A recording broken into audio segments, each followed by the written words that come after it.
안녕하십니까? 언제나 소비자 편에서 방송하는 콘스탄트 김의 티스와 함께 돈 버는 아카데미. 이번 시간에는요, 요즘 한창 논의되고 있습니다. 상속세 완화안인데요. 돈 버는 상속. 유산 취득세 방식으로의 변경은 이슈가 될 수가 없다. 편이 되겠습니다. 상속세에 대한 저의 생각은 이렇습니다. 일단 완화시킬 필요가 있습니다. 그 다음에 나중에는 폐지시킬 필요도 있다고 봅니다. 이것은 단순한 부자 감세가 아니고요. 국민 경제를 선순환시키겠다는 그런 의도가 되겠습니다. 가업 승계를 지원하고 창업 지원으로 고용을 증대시켜서 유발 세금을 확대시키는 전략이 되겠습니다. 이미 스웨덴, 노르웨이, 핀란드는요, 상속세를 폐지했습니다. 그런데 놀랍게도 과거에는 최고 65% 내지 70%라고 하는 엄청난 상속세를 부과하던 국가입니다. 폐지 사유는요, 기업 활동을 지나치게 위축시킨다는 사유 때문에 그렇습니다. 한국도 국세 수입 중에서요, 상속세는 겨우 5조 원 내로 얼마 되지 않습니다. 그럼에도 불구하고 많은 기업들하고 자산가들을 옥죄고 있으니까 폐지시키거나 완화시킬 필요가 있다고 봅니다. 현재 우리나라 상속세 문제점은 이렇습니다. 첫 번째는 과도한 상속세율이라는 것이 되겠습니다. 최고 50%고요. 그 다음에 일반 기업의 최대 주주 같은 경우는 20%를 추가 할증과세 합니다. 따라서 60%거든요. 세계 1위가 아닐 수가 없겠죠. 거기다가 유산 취득세 방식이 아니라 유산세 방식으로 누진과세를 합니다. 그러다 보니까 전 세계 1위가 아닌가 생각합니다. 이로 인해서 과도한 세율로 안정적인 가업 승계나 창업 활성화에는요, 가장 큰 걸림돌로 작용하고 있습니다. 왜 한국이 상속세 부문에서 세계 최고인지 OECD 통계를 통해 알아보도록 하겠습니다. OECD 38개국 중에서요, 24개국만 상속세를 과세합니다. 그 다음에 4개국은 자본이득세를 과세합니다. 호주, 카나다, 뉴질랜드, 스웨덴이 되겠습니다. 그 다음에 추가 소득세를 부과하는 3개국도 있습니다. 라트비아, 콜롬비아, 코스타리카가 그렇습니다. 그 다음에 비과세 국가 오스트리아, 멕시코, 노르웨이, 슬로바키아, 포르투갈, 체코, 스웨덴 등이 있겠죠. 그런데 유산세 방식을 고집하는 나라가 4개국이 있습니다. 한국하고 미국하고 영국하고 덴마크만 남아 있거든요. 그러다 보니까 어떻습니까? 세율도 높고 유산세 방식을 적용하고 이래서 한국이 최고가 아닐까 생각합니다. 그리고 같은 유산세 방식을 취하는 미국과도 한번 비교해 보도록 하겠습니다. 미국은요, 배우자한테 상속하는 경우에 상속세는 한 푼도 발생하지 않습니다. 그래서 예를 들어서 100조 원을 배우자한테 남겨준다 하더라도 세금은 한 푼도 없죠. 그 다음에 자녀 1인당 1170만 달러라고 하는 증여 상속세 면세점이 있습니다. 그러다 보니까 실질적으로 상속세가 없습니다.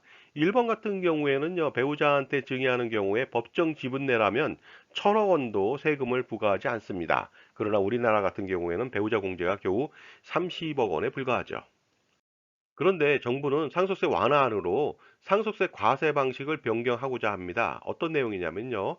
유산세 방식에서 유산 취득세 방식으로 다소 경량화시키겠다고 합니다. 과연 효과가 있을까요?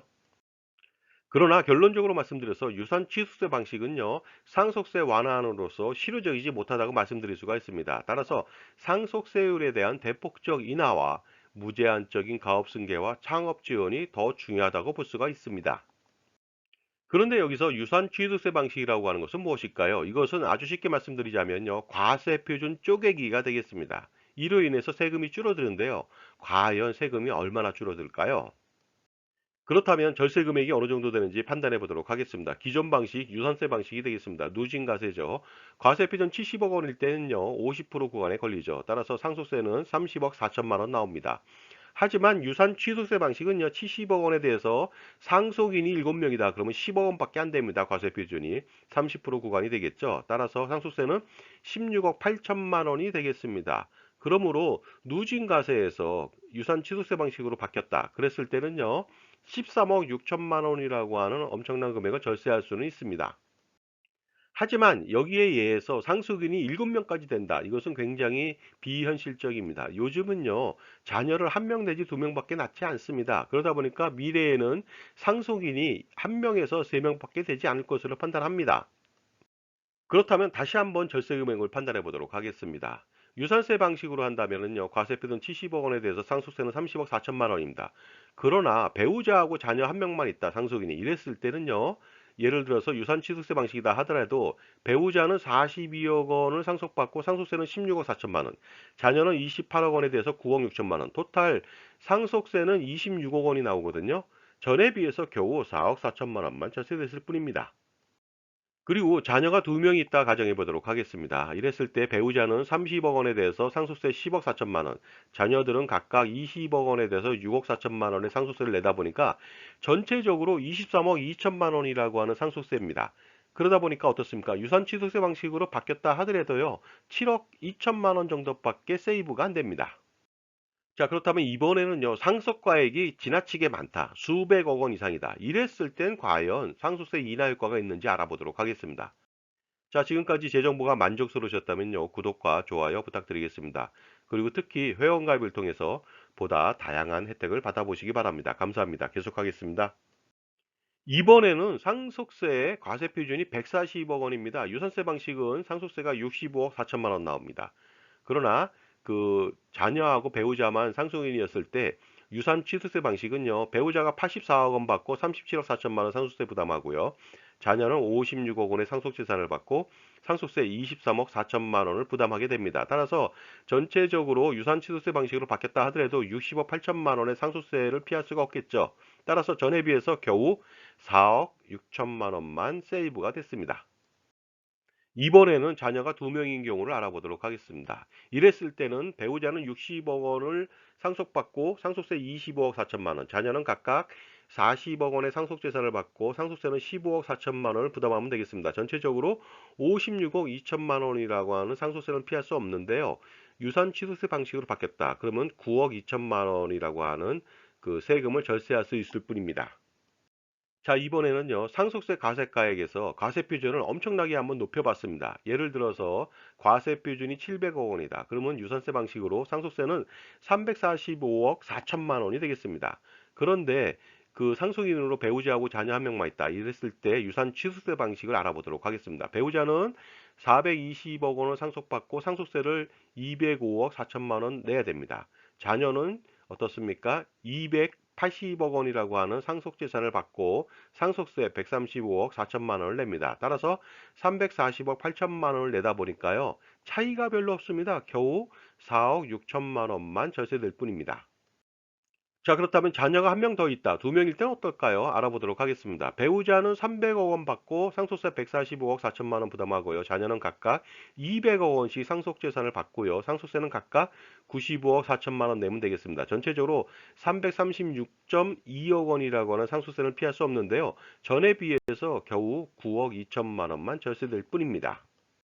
그런데 만약에 자녀가 더 많다 이랬을 때는 어떻게 될까요? 알아보도록 하겠습니다. 예를 들어서 자녀가 4명입니다. 따라서 이럴 때는요, 배우자는 190억 9천만 원 상속받고 상속세는 90억 9천만 원이 되겠습니다. 자녀는 각각 127억 3천만 원의 상속재산을 받고 각각 상속세 59억 1천만 원을 내면 되겠는데요. 전체적으로 들어가는 상속세는 327억 원 정도가 됩니다. 따라서 전에 비해서 유산취득세 방식은요, 18억 4천만 원이라고 하는 세금을 절약할 수가 있습니다. 여기에서 어떤 공식을 나타낼 수가 있겠죠. 상속인 한 명부터 한 명 늘 때마다 겨우 4억 2천만 원씩만 절세된다는 것이죠.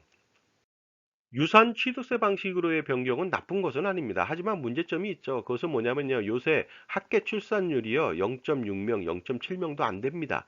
이런 상태에서 미래의 유산 취득세 방식은 효과가 아주 미미할 것으로 보이기 때문에 그렇습니다. 그러나 미국처럼 과세하는 방법은 어떨까요? 예를 들어서 배우자 공제 한도가 없습니다. 따라서 배우자한테 전액을 상속하더라도 상속세는 없거든요. 우리나라 같은 경우는 부부는 경제 공동체라고 해놓고 과세한다는 것은 정말로 어불성설이 아닐 수가 없거든요. 그 다음에 자녀한테 증여나 상속을 한다 하더라도 면세점이 있습니다. 한 사람당 1170만 달러.